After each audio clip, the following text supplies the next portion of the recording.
कलयुग की औलाद। एक छोटे से गांव में रहने वाली औरत अपने पति की मृत्यु के बाद अपने इकलौते बेटे की परवरिश धन संपन्न लोगों के यहाँ बर्तन मांजकर, झाड़ू लगाकर, कपड़े धोकर, मजदूरी करके करती है। उसे दिन रात मेहनत करके पढ़ाती है। इतना पढ़ाती है कि उसे बड़े शहर में खूब पढ़ाकर डॉक्टर बना देती है।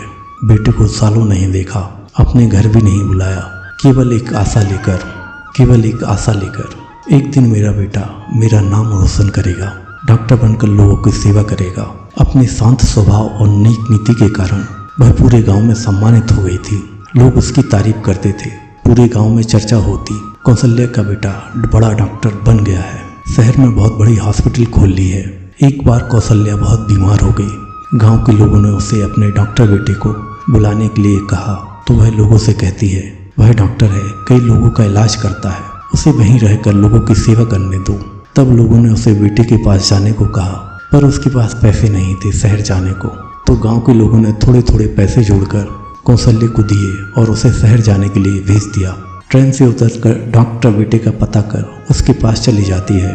घंटी बजाते ही डॉक्टर बेटा दरवाज़ा खोलता है और आश्चर्य से माँ को देखता है। अरे माँ, तुम कैसे आ गई? बेटे के पास एक औरत थी, वह भी डॉक्टर थी। माँ के पूछने पर बताता है, यह तुम्हारी बहू है, डॉक्टर है। तुमने कब शादी कर ली? मुझे बताया भी नहीं। बेटा बोला, साथ में पढ़ती थी, जल्दी में शादी कर ली, समय नहीं मिला। कौशल्या ने कुछ नहीं कहा। जो पैसे लाई थी उसमें से कुछ डॉक्टर बहू को दे दिए। बेटा बोला, तुम कैसे आ गई माँ अचानक? तो कौशल्या बोली, बेटा तबीयत खराब थी, घर में कोई देखभाल करने वाला नहीं था, तो गाँव वालों ने बोला अपने बेटे के पास जाकर इलाज करा लो, और उन लोगों ने मुझे यहाँ भेज दिया। बेटा बोला, ठीक है माँ, मैं तुम्हारा इलाज करूँगा। माँ को अपनी हॉस्पिटल में भर्ती कर लिया। एक हफ्ते बाद कौशल्या ठीक हो जाती है। उसे अस्पताल से डिस्चार्ज करते हुए उसका बेटा उसे गांव जाने के लिए बोलता है। कौशल्या आश्चर्य से देखती है अपने बेटे को। बोली, बेटा मैं तुम्हारे पास रहने आई थी, बुढ़ापे में तुम मेरी देखभाल करोगे ये सोचकर। डॉक्टर बेटा बोला, अरे माँ, तुम यहाँ कहाँ रह पाओगी? तुम तो ये अस्पताल का, दवाओं का, फलों का और खाने का बिल भरकर घर चले जाओ। बेटा, क्या मैंने तुम्हें इसलिए पढ़ाया था? उसकी आंखों में आंसू आ गए। अपने डॉक्टर बेटे से बोली, बेटा मेरे पास अभी पैसे तो नहीं हैं, पर मैं अपने गांव पहुंचकर फिर से मजदूरी करके तुम्हारे बिल भर दूंगी। इतना तो भरोसा कर सकते हो अपनी माँ पर? बेटा बोला, माँ ये तो अस्पताल का नियम है।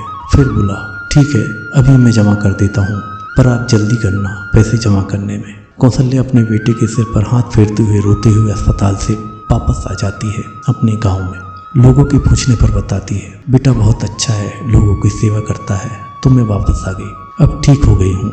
जब मेरा बेटा इतना करता है तो क्या मैं अपना गुजारा नहीं कर सकती? कौशल्या ने लोगों को अपने कलयुगी बेटे की बात नहीं बताई। वह फिर से लोगों के यहाँ मजदूरी करने लगी और थोड़ा थोड़ा कर अपने बेटे के लिए जैसे पहले पैसे भेजती थी वैसे ही फिर से भेजने लगी। आज कलयुग में समय कैसा बदल गया है। तो दोस्तों, वीडियो पसंद आया हो तो वीडियो को लाइक करें, चैनल को सब्सक्राइब ना किया हो तो अभी सब्सक्राइब करें और बेल आइकन को प्रेस करें, जिससे आप तक ऐसी प्रेरक कहानियाँ और मोटिवेशनल बातें तुरंत पहुँचे। यह कहानी हमें क्या शिक्षा देती है कमेंट में ज़रूर बताएं। मिलते हैं एक नए वीडियो में।